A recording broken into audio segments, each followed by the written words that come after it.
This meeting is being recorded. So I guess everybody heard at this point about what happened Sunday in Boulder, Colorado. This man, this Mohammed Suleiman, is that his name? Went and a group of older Jewish men and women had been staging a little rally, a little peace rally. Not a protest, not a demonstration, a rally for every week for I don't know how long. And it was in support of the people still being held hostage in Gaza. They wanted them. And they would do this little walk, and they called it a run for their life, but I don't know how much of a run it was. They were ages 66 to 88. And one of them was a Holocaust survivor. So this guy Suleiman created a makeshift flamethrower with, I guess, what was it, insect spray or something, and a match. You could do that. And he tried to set the crowd on fire. There were, I think, 8 people injured, 2 were critical at last, what I heard, okay? But fortunately, none of them have died. But they will be scarred for the rest of their life. So you look at this guy, and apparently he was an Egyptian expatriate, Egypt, Kuwait, to here. He's been here for a number of years. Had a family, had a wife, had a daughter, your age, who just graduated from high school. And in fact, he said that he had been planning this for the last year. But he wanted to wait till his oldest child, his oldest daughter, graduated from high school. They've shown pictures of Habiba, that's her name, Habiba Suleiman. And, aside from the get-up, the burqa, right, with the white, and you see her smiling face, and she looks very bright, and they say now that she had plans on going to medical school, and basically her life is over. Her life is over, her mother's life is over, the kids' life is over. The Immigration and Customs, ICE, Immigrations and Customs, whatever the E stands for, came and took them, and they are now being questioned because people just can't relate to the fact, they don't understand how this guy had been planning this for a year, and nobody else in the family knew about it. Now, a lot of you know I tend to be very passionate about these types of things. And I have a lot of animosity to people that want to do this work. I will tell you, though, that I'm feeling something, me personally, I'm feeling something a little different. I'm feeling regret. I'm feeling almost a pity for the family. Whether they had anything to do with it or not, their lives are ruined.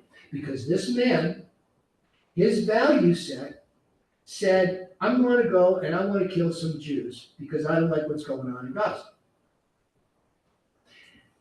And I think, what a contrast to us.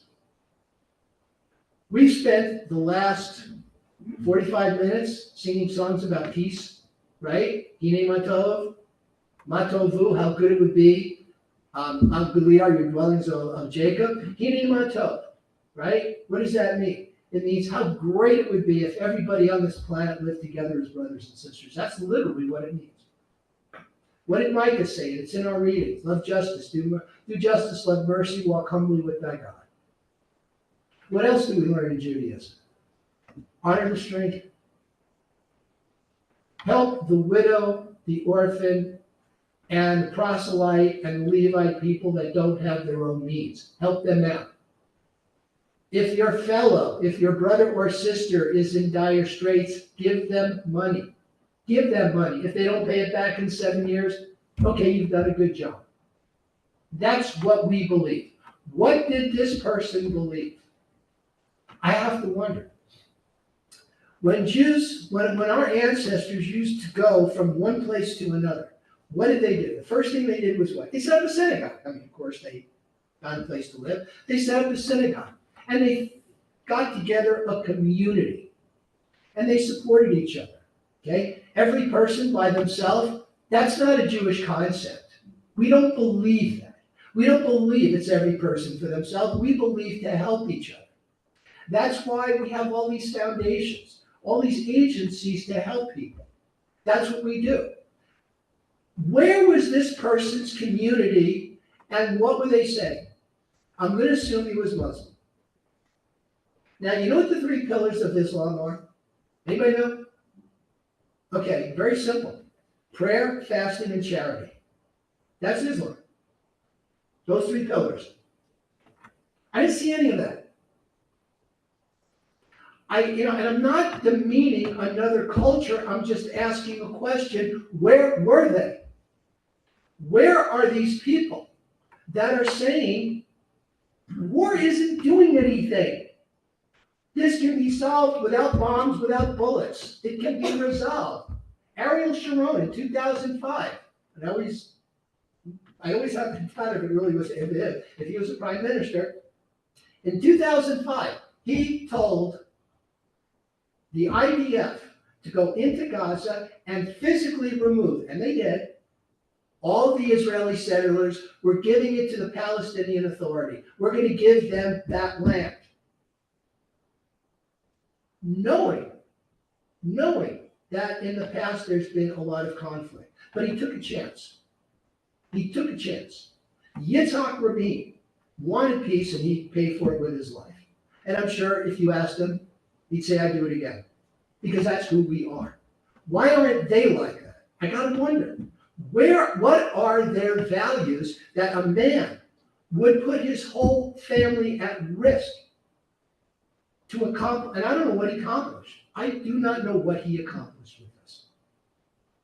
All he did was bring down enmity, and instead of furthering his cause, he furthered ours. Because now everybody is using this as an excuse to go after whoever. That's what you're doing. Here it is, one more thing.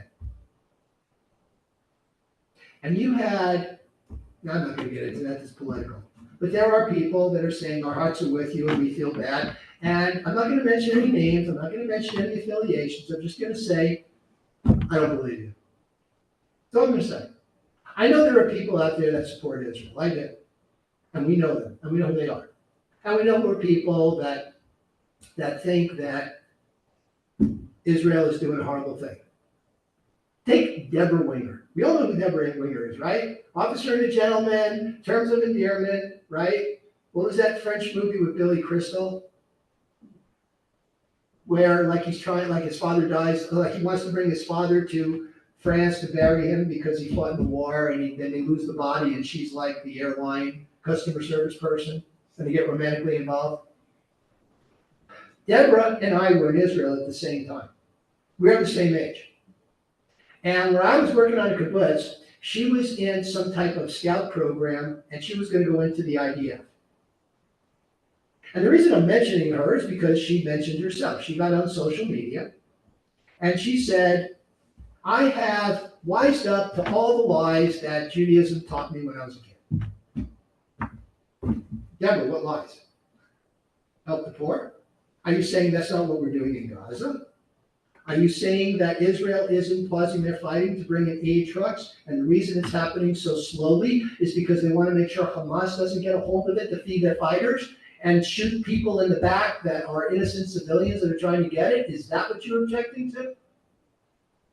Maybe we Jews need to be a little bit more vocal about our values. Maybe that's what we need to do.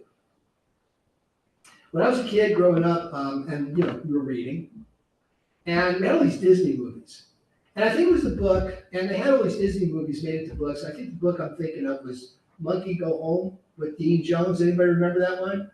Okay, so Dean Jones and somebody else, and I think Maurice Chevalier was in it, and they were in Paris. And they were dealing with somebody that was trying to do whatever. And Dean Jones is beside himself, what do I do? And Maurice Chevalier is like the mayor. And he says, how do you Americans say it? In baseball, a team gets to play the field, but then they get up at bat. Why aren't we getting up at bat and going on social media and saying, this is what we believe in? I see it on Instagram all the time. They're demeaning what people are saying, but why don't we say, this is not what we believe? Look at our Torah. Look at what kids are taught all the time. Don't gossip. Help the poor. Help those less fortunate. Why aren't we up there saying it? Because that's what we believe. Maybe if we said it more, people would start thinking, okay, what do they say about lies? The more times you tell a lie, the more times people believe it. Maybe it works with the truth too. Maybe that's what we need to do. Say, these are our values. These are people that are protesting peacefully. We would never think of putting somebody on fire. Never. It's not who we are. We've never done it. We believe in peace. Our whole service is about peace. Shalom Ra, a great peace. Make a great peace happen, God. That's what we keep asking. Sim Shalom. May a great peace happen. So that's what we need to do.